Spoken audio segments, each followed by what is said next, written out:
Hello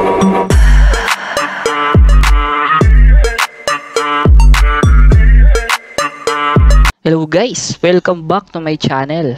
So ang topic natin for this video is about computer motherboard.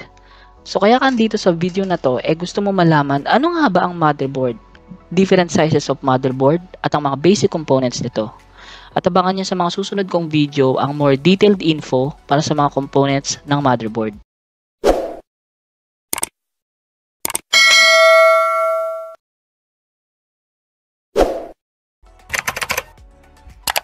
A motherboard is the main printed circuit board in a computer. The motherboard is a computer central communication backbone connectivity point through which all components and external peripherals connect. Sa madaling salita, dito lahat nakakonekta ang iba't ibang parte ng computer at dito sila nag-uusap-usap para gumana ang isang computer. What? So dito guys, gumamit ako ng old model na motherboard para maging reference natin. Kasi sa mga modern motherboards natin ngayon, medyo mas maayos na at mas maganda ang itsura. And may ilan lang din na mga components na tinanggal. Kaya mas maganda na gamitin natin ang old model na motherboard para mas malaman natin at mas maintindihan natin yung mga modern motherboard ngayon. Okay.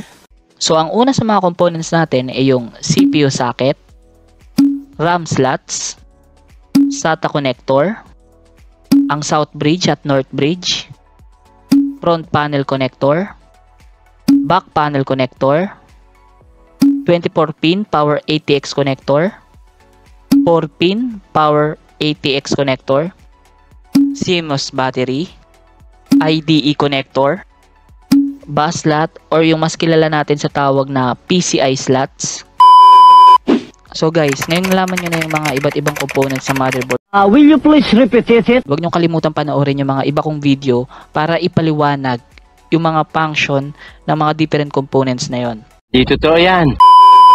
So dahil tapos na tayo sa components, alamin na natin kung ano yung mga different sizes ng motherboard. Sa mga sizes ng mga modern motherboard natin, mas kilala sa tawag na form factor. Una na nga dyan yung Mini ITX na merong size na 6.7 inches by 6.7 inches. Micro ATX na merong 9.6 inches by 9.6 inches. And para sa standard ATX na 12.7 inches by 9.6 inches. At yung huli is yung eATX or yung extended ATX na merong size na 12.7 inches by 9.6 inches.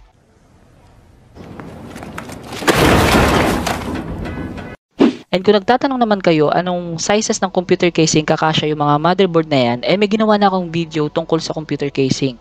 Panoorin nyo na lang after ng video na to. So that's it guys.